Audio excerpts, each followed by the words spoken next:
Good morning. Our second day here, and the rally actually starts tomorrow for a check-in and stuff. But today, we are having tank rangers out here doing some tank cleaning for us. So, never had it done in ours, and we have Greg. It's Greg, right? Yeah, Greg Cash. Greg Cash. He's given me so many pointers today. I won't have him go through it again here. We'll do it later, but yeah, he's doing a real good job out here. And if you ever need your tanks clean, make sure you look him up.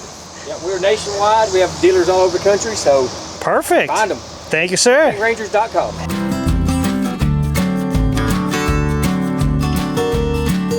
All right, so he just got done. What do you call that? What you were using the sprayer for? What were you doing? Hydrojetting out. Hydrojetting out. Okay. Yeah, we hydrojetted all the tanks out to get all the stuff broke off the walls and loosened up, and a lot of it came out. Now we're back flushing. Okay. With the Flush King, so we can lift it all up and basically pull the handle, let it all rush out. Okay, now he's just flushing the gray tank, and we were watching some like little mold things come out, right? Yes. Yeah. Yep. Chunks of white mold flying by. Yeah. Everybody gets a little. The gray tank just grows mold. And that's crazy just to think, because this trailer is only not even a year old. It's about a year old, but yeah, well, it's just warm water, food particles, moist environment. It just wants to grow. And you also recommend using like a treatment like Liquified or something in your gray and your black. Okay. And your black, both, yes. It'll help fight odors and all the stuff growing. And maybe if we would have done that with our gray tank from the beginning, maybe we wouldn't have such bad gray tank. Yeah, maybe not. Yeah. All right. We'll think that positive way. Yes, sir. What'd you learn today?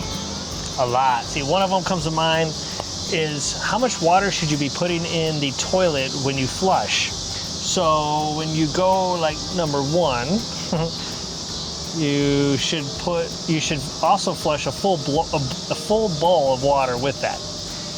Number two bowls. Two bowls. So you remember 1 is 1 and 2 is 2. Aha, you're so smart. Sometimes. We normally leave the gray tank open on the third or the second gray tank, black tank, the one for the half bath and washer. But he said that's not a good idea. We should just put a sticky up that says, remember to open it when we use the washer. Otherwise, he said you could, get maggots and stuff that crawl up in there? Yeah, bugs and who knows what. Depends what campground you're at. But yeah, better to just close it. And I feel like it was better for us at the time to not accidentally leave it closed when we're doing laundry. Yeah. Because we didn't want a problem in there. But we need to get in the habit of just making sure we open it when we need it and close it when we don't need it. I like the sticky idea. I have tons of stickies, so I could just put one on there to remind myself that make sure it's open. Yeah. When we use the washer. Right. How often should you back flush? Because now that I bought that Flush King, how often do I need to use it? He said he recommends every 2 to 3 times you dump. So every 2 or 3 times I dump, I will just do a couple flushes. It should be good, especially now that we're using a lot more water in the toilet.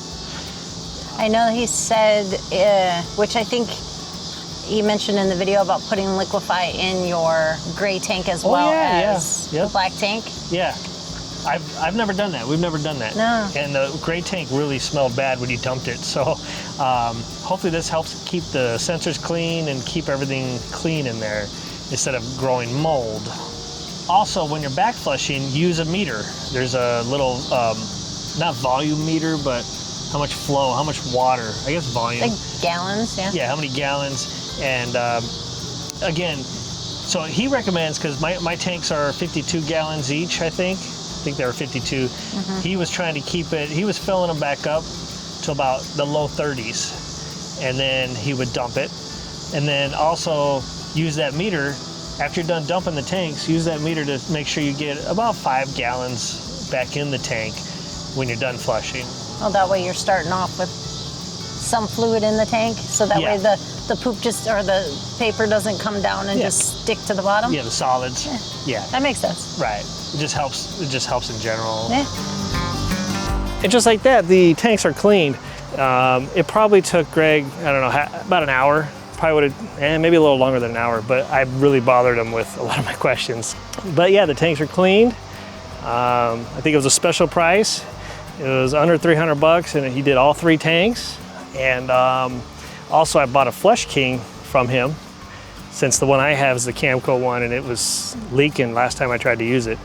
Very happy with the service. Greg is a super nice guy, very informative. I asked him a ton of questions, and we went over those here in this video, but my levels are showing for the black tank, now it's showing a third. It always showed 2/3 or full. And the gray tank is a third, and then the black tank in the back for the washer dryer and the half bath is empty. But he says he thinks the reason these are showing third now is because he did add about 5 or 6 gallons in the tanks. And that's what they do recommend, is to always add about 5 or 6 gallons to the tanks. So that way you always have water in them. If you found this video helpful, please like and subscribe, support this channel, and we'll keep pumping out these videos.